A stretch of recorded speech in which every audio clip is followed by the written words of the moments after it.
Hello, Space Jelly here. Today we're going to be reviewing the McFarlane Toys DC Multiverse Speeding Bullets Batman.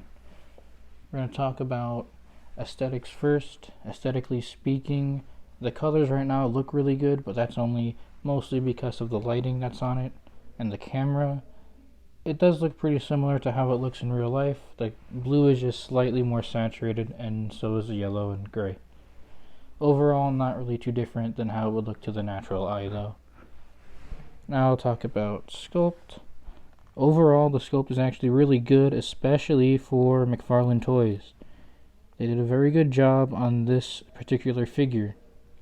As you can see, the upper body looks very natural and none of the muscles really look misplaced. They all actually are very anatomically correct. Especially for McFarlane Toys. He usually gets a lot of his anatomy wrong, but with this one, he actually did a pretty good job. You can also tell by his legs, though they're not as detailed as I would want them to be, they're still correct. Like, there's nothing really wrong with it. Also, you can see over here, his lower legs and his upper legs are not hard to bend. His joints. It's normal with his toys though. His lower legs are about the same length as his upper legs. This is correct. That really gives this particular figure a more aesthetically pleasing look. There are some blemishes though on him. There's this weird spot on his leg and one over here too. And then a few on his hands. I don't know if you can see that good, but there are. And something I didn't really see many people point out, he actually has a very subtle texture on his cape. It's barely noticeable, but I think you can see the light refraction over here. You can see that there's a bit of a texture on it.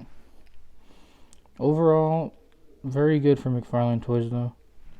The painting, what little paint there is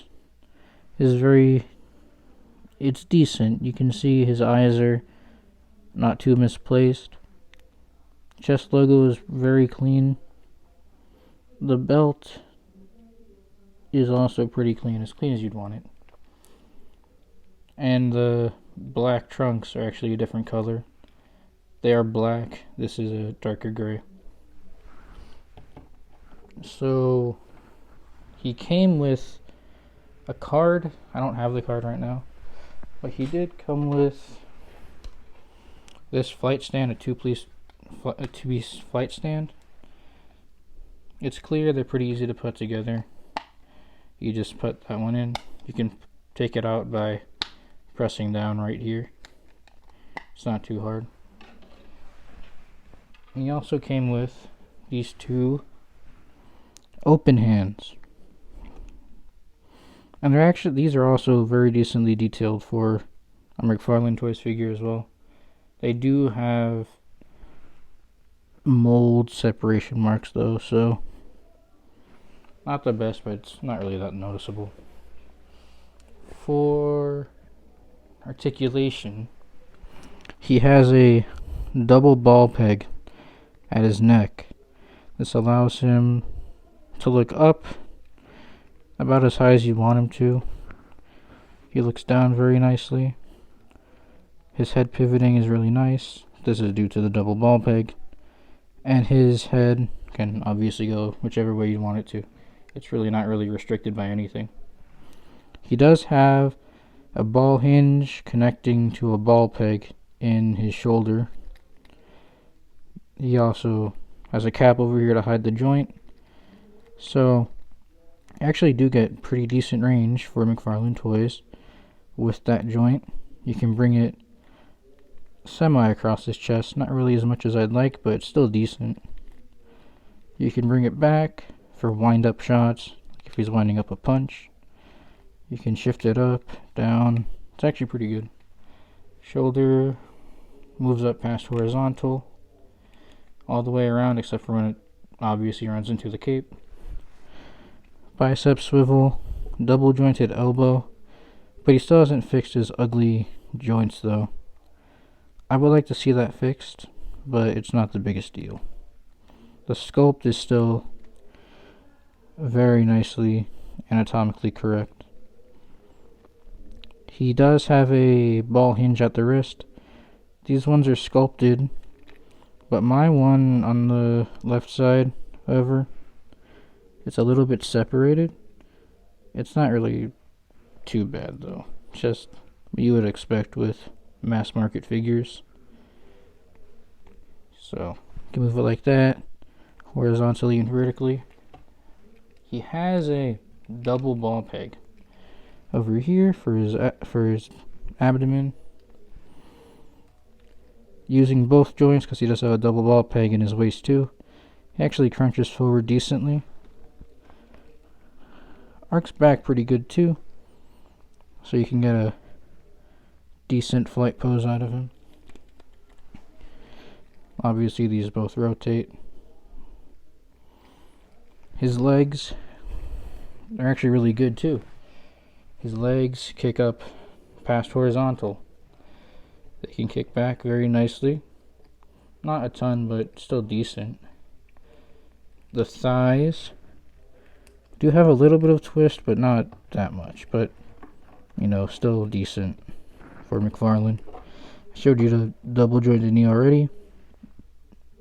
Pretty good range, but really bad cuts. As you can see, his knee has a point on it. I don't remember this Superman costume ever having a point on his knee pad.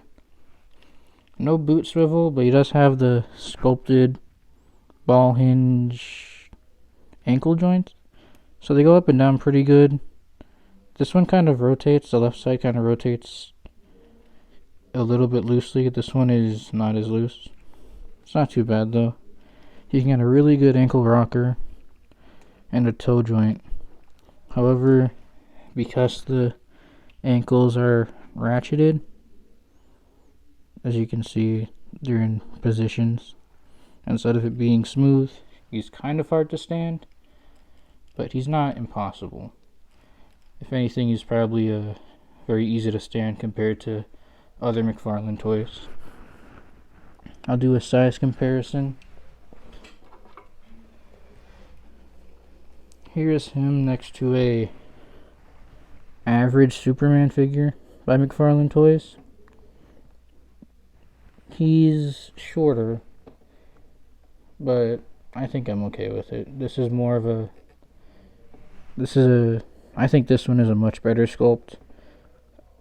I think the Superman's a little bit too tall, but he's not that much shorter. So I think this is a pretty good height. I'll also compare him to one of my other favorite McFarlane figures. This is Azrael Batman. Azrael is taller, but that would be understandable.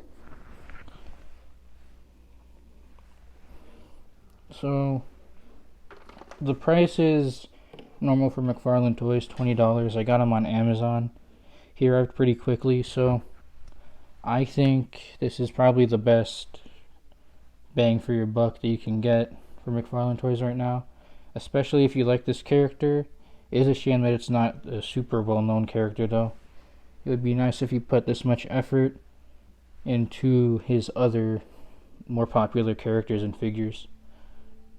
But I am really happy with this one, and I do like the character, so final verdict, I think you should definitely give this one a chance. Even if you don't like McFarlane Toys, this is a pretty good figure to just have in general.